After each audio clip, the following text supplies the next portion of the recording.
Waktu saudara jatuh, jangan engkau berpikir Tuhan menjauh dari saya. Tidak, saudara yang menjauh dari Tuhan. Tuhan selalu merangkul, memeluk, merangkul, memeluk. Saudara menjauh dari Tuhan, menjauh dari Tuhan. Tuhan tidak pernah sekalipun, sedetik pun meninggalkan saudara dan saya.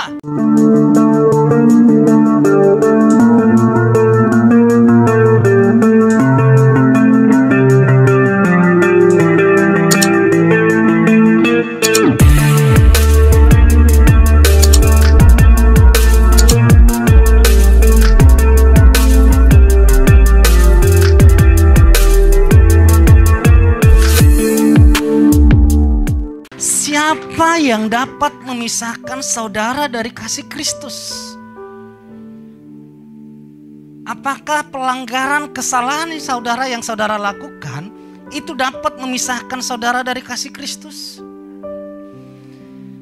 Firman Tuhan sendiri berkata, malaikat pun, penguasa yang paling hebat pun tidak dapat memisahkan kita dari kasih Kristus.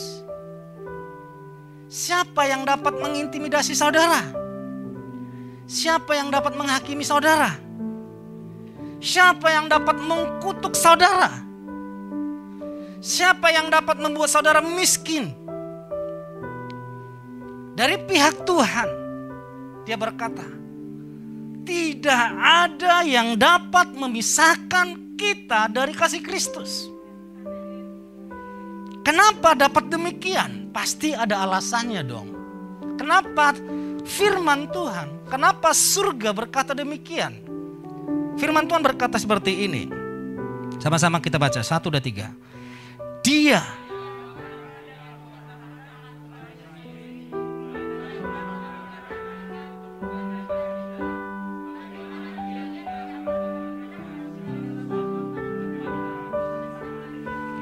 sekarang ulangi baca. Kata kita diganti dengan saya. 1, 2, 3. Dia. Melainkan. Bagaimana tidak? Sesuatu kepada saya. Wow. Yesus. Pemilik surga. Saya kasih tahu kepada saudara. Surga tanpa Yesus adalah neraka. Firdaus tanpa Yesus adalah neraka. Kalau surga saja tanpa Yesus adalah neraka, apalagi hidup kita. Apalagi berkat-berkat yang kita terima. Tanpa Yesus itu gak ada gunanya.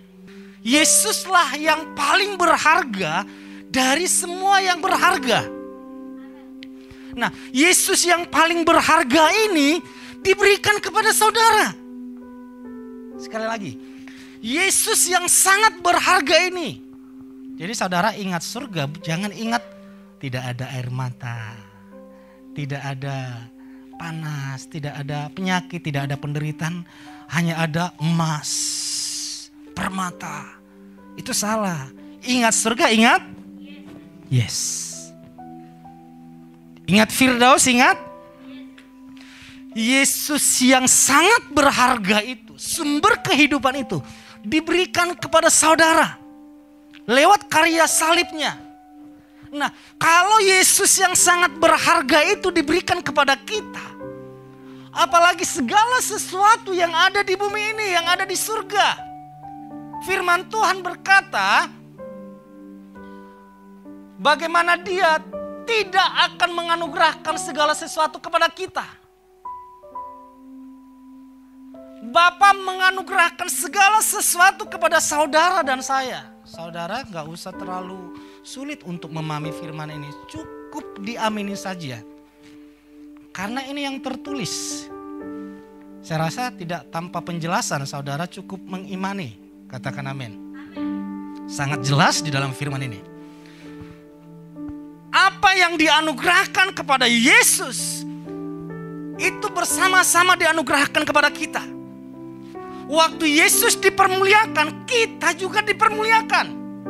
Waktu Yesus dibangkitkan, kita juga dibangkitkan. Waktu Yesus menerima segala sesuatu, kita menerima segala sesuatu karena kita in Christ, kita di dalam Kristus. Kita ada di dalam Kristus, di mana Kristus dipermuliakan, otomatis kita yang tinggal di dalam Kristus ikut dipermuliakan. Katakan amin. Coba saudara lihat ini. Pertukaran pada kayu salib. Kata kita ganti dengan saya. Kita baca 1 dan 3. Yesus dihukum supaya saya diampuni. Yesus disakiti supaya saya disembuhkan. Sambil saudara imani dengan kuat. Kalau berkata sembuh, engkau sedang sakit, imani engkau sembuh. 1 dan 3. Yesus dijadikan dosa oleh dosa saya supaya saya dijadikan benar oleh kebenarannya. Yesus menjalani kematian bagi saya supaya saya menerima kehidupannya.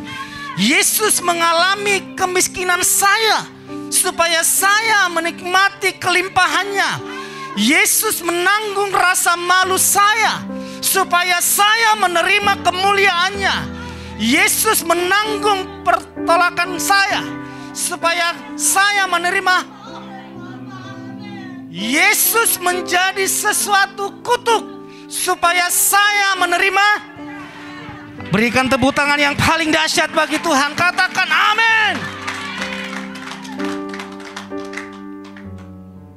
Inilah yang membuat kekristenan itu berbeda dengan agama lain. Kita difokuskan dengan karya salib.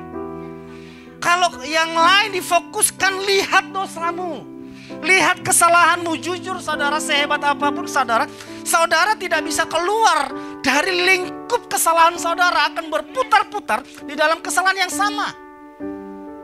Tapi waktu kita fokus kepada karya salib Yesus, maka ada kuasa yang dahsyat yang membawamu terus berjalan di dalam kemuliaannya. Katakan amin. Bahkan dikatakan firman Tuhan, segala sesuatu dianugerahkan Bapa kepada kita bersama. Katakan amin. Segala sesuatu. Jadi berbicara Yesus dipermuliakan, saudara juga dipermuliakan. Ini kabar yang jarang sekali diberitakan karena iblis tidak mau. Apa yang sudah Yesus kerjakan di atas kayu salib itu, iblis tidak mau saudara mengetahuinya, apalagi mengimaninya. Di Roma 8 ayat 33 dikatakan, siapakah yang akan melemparkan?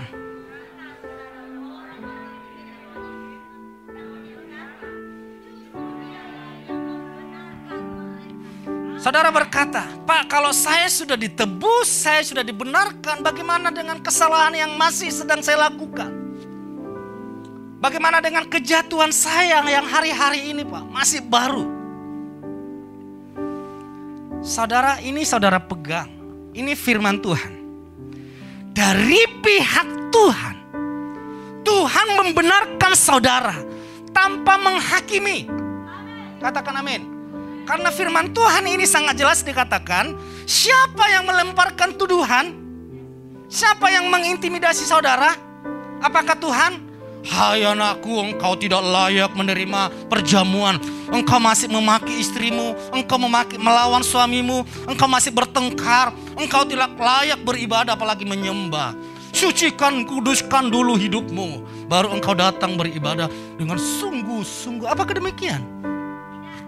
Itu berlaku di perjanjian lama, iya.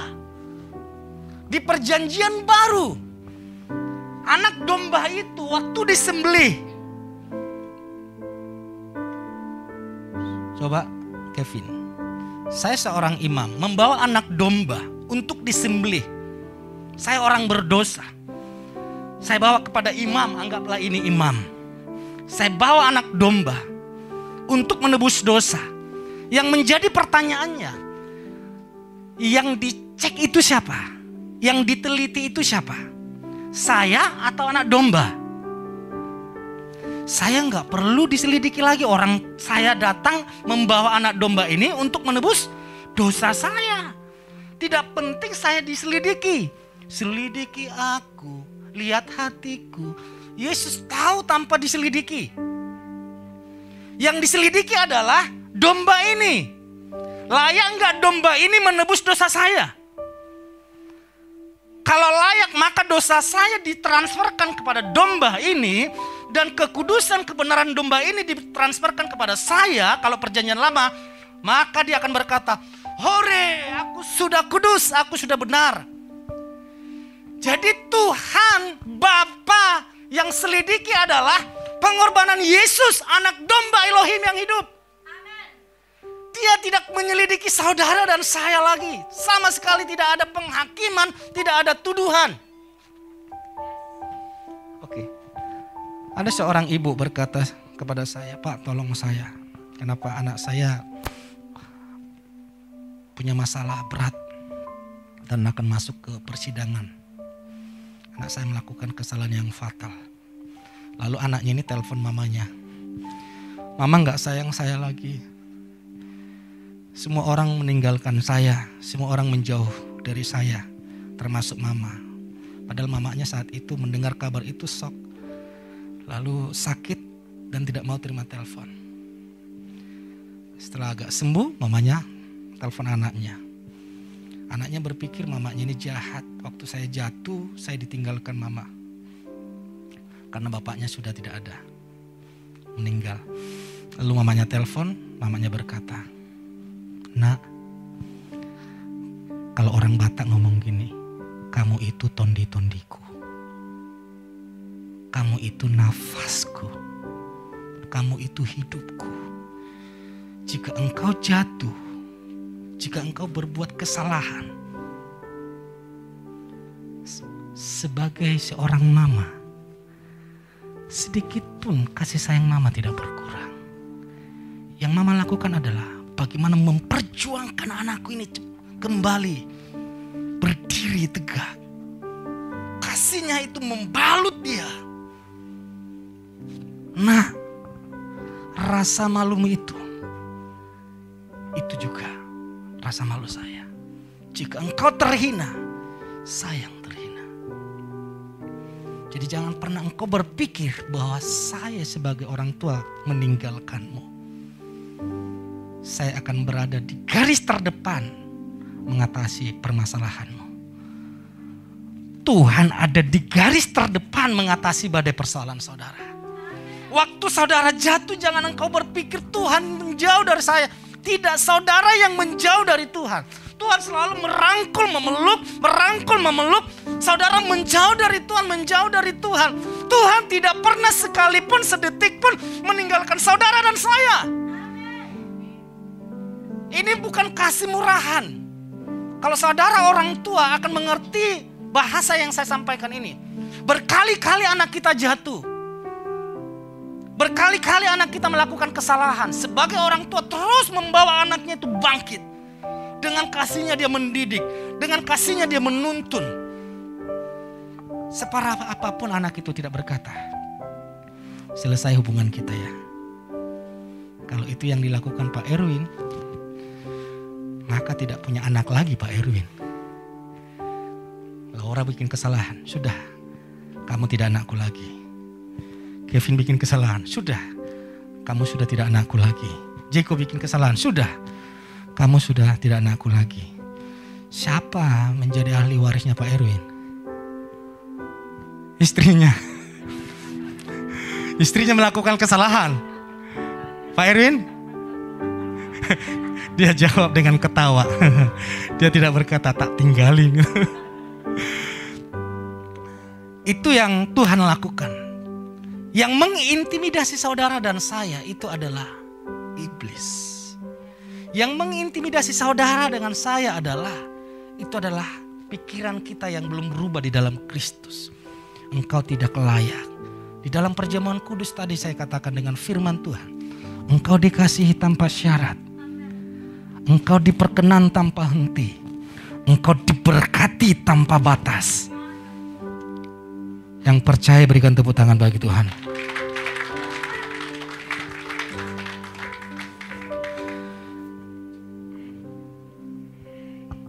Mari kita baca firman Tuhan. 1, 2, 3.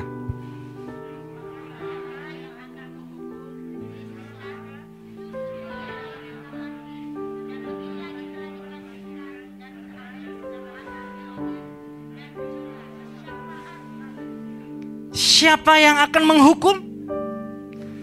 Kristus sudah selesai. Penghukuman itu semua sudah selesai. Yesus pikul di atas kayu salib. Di waktu penghakiman tahta putih. Kalau pengajaran-pengajaran yang dulu, saya panggil lah, Ibu Penny, maju ke depan. Cepat maju, Bu. Cepat maju, iya. Iya. Anggap ini suara Tuhan yang memanggil. Tapi bukan memanggil untuk selamanya. Situ aja, Bu, situ aja. Ini anggaplah kita di surga semua. Pengajaran lama toh. Maka akan ada penghakiman. Akan saya tunjukkan dulu kehidupanmu di dunia. Dosa-dosa yang engkau lakukan. Kesalahan semua akan disingkapkan. Saya mau beritahu kepada saudara. Kalau semua disingkapkan, apakah ada rasa bangga di surga saudara?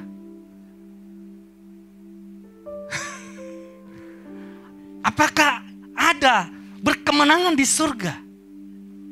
Ini pengajaran yang tidak pas pada posisinya. Pada saat penghakiman itu, yang dilakukan adalah memberi hadiah. Memberi mahkota itu, tidak ada penghakiman. Bagi orang yang tidak percaya kepada Yesus akan ditunjukkan seperti nonton bioskop. Ya itu. Karena akan diperhadapkan dengan hukum Taurat. Bagi mereka yang berpegang kepada hukum Taurat. Tapi bagi mereka yang berpegang kepada hukum hati nurani. Hati nuranimu berkata apa? Jangan mencuri. Hah, kenapa kamu mencuri? Karena hukum Taurat itu untuk orang Yahudi. Orang di luar yang tidak tahu hukum Taurat diperhadapkan dengan hukum hati nurani. Hati nuranimu berkata jangan membunuh. Kenapa kamu membunuh? Silakan duduk. Tapi kita umat Tuhan tidak ada penghakiman di sana.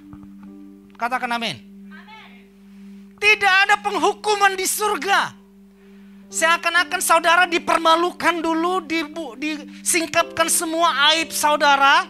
Itu sama saja dengan pengajaran tetangga kita. Masuk neraka dulu, disucikan dulu, lewat sehelai rambut dibagi 7. Tidak usah dibagi 7 aja, sehelai aja sudah sulit. Apalagi dibagi 7. Baru bisa masuk. Itu seakan-akan sama, hanya beda versi saja. Tapi di dalam Kristus semua dosa.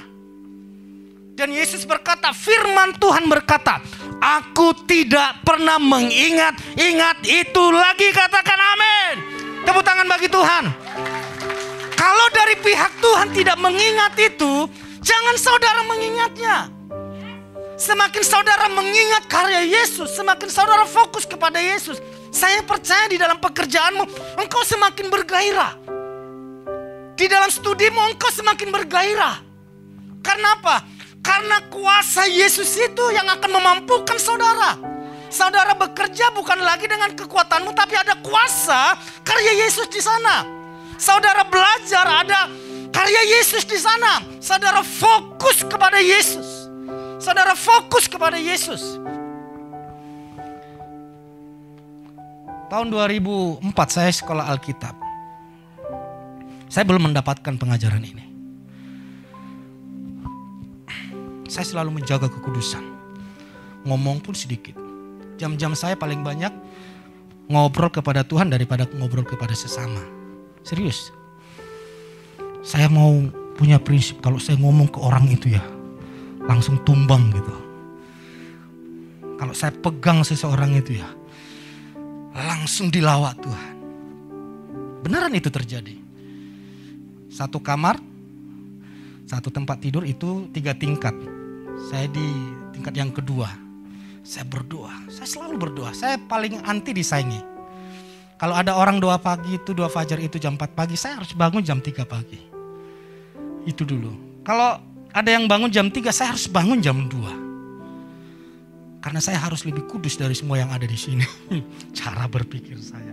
Sehingga waktu saya berdoa, saya merasa dilawat Tuhan. Lalu saya berkata-kata dalam bahasa Arab. Dan anehnya yang di atas sama yang di bawah ikut dilawat Tuhan. Setelah praktek, saya orang pertama yang melarikan diri dari pelayanan. Di pendidikan, saya juara 1, dapat penghargaan. Secara karakter saya juara 1. Secara pengetahuan di situ saya juara 1. Setelah praktek di lapangan, saya juara 1 keluar melarikan diri dari pelayanan. Kenapa? Saya merasa tidak sanggup memikul kekudusan saya. Saya merasa tidak sanggup, seakan-akan waktu saya melakukan kesalahan saya harus bergumul berpuasa, Tuhan ampuni saya. Karena saya fokus kepada kekudusan saya, perbuatan saya. Kalau saya bisa menghadapi semua ini, itu karena saya. Sehingga pada saat di situasi tertentu saya tidak bisa lagi berbuat apa-apa, lebih baik saya keluar dari pelayanan. Tapi setelah itu Tuhan panggil lagi. Masuk lagi sekolah dengan wajah yang tertunduk. Karena orang yang pertama melarikan diri tuh. Awalnya bangga. Orang semua tanya kitab suci, tanyanya ke saya. Tanya apa, tanyanya ke saya. Sekarang malu. Nah, setelah kenal anugerah, waktu saudara fokus di dalam anugerah, tidak ada kuasa apapun yang dapat mengintimidasi saudara. Tidak ada saudara yang dapat berkata, saya tidak layak dikasihi Tuhan. Saya tidak layak menerima berkat Tuhan. Lihat anak yang hilang itu. Anak yang hilang itu punya prinsip. Sudah melakukan kesalahan yang fatal, tapi pikirannya masih salah. Dia pulang tujuannya bukan mau bertobat. Dia pulang tujuannya supaya dapat makanan. Daripada di sini makan ampas babi, di sana nggak apa-apa. Makanan sama makan dengan para hamba-hamba Bapak saya. Tujuannya makan, tujuannya perut. Tapi bapaknya tidak memikirkan apa yang dipikirkan anaknya. Waktu anaknya dilihat, sementara anaknya berjalan dengan intimidasi, bapaknya berlari dengan kasih. Dia peluk anaknya. Lalu berkata, bayangkan saudara, anak ini baunya minta ampun. Tinggal dengan babi. Sudah mau makan ampas babi. Berhari-hari, berminggu-minggu lamanya. Sudah tidak mandi, baunya itu seperti apa. Dan bapaknya ini memakai jubah kebesarannya. Dia tidak peduli akan bau, tingkah laku, pakaian anaknya seperti apa. Tidak peduli. Yang bapaknya tahu, itu anakku. Dia berlari, dia peluk anaknya. Lalu berkata, kita pestakan. Tepuk tangan bagi Tuhan. Saudara bisa memahami kasih Tuhan itu? Tidak peduli motivasi anak ini seperti apa. Yang Bapak peduli, ini anak saya. Saudara anak Yesus. Saudara anak Tuhan. Firman Tuhan berkata, oleh anugerah, oleh iman kita berseru, ya Aba, ya Bapa. Kita adalah anak-anak Abraham, yang artinya kita adalah pewaris. Dia peluk. Mungkin anaknya terintimidasi. Papa saya bau, papa saya tidak layak menerima. Hei hamba, ambil jubah. Papa, harta saya sudah hilang, saya jual semua. Hamba, kasih cincin. Saudara jangan dapat melihat kasih Tuhan dengan kasih yang dapat saudara lihat di antara kita. Kasih Tuhan itu terlalu ajaib. Jika saudara dapat memahami, mengenal kasih Tuhan, saya yakin akan alami sesuatu yang dahsyat terjadi dalam hidup saudara. Katakan amin. Katakan amin. Berikan tepuk tangan bagi Tuhan kita.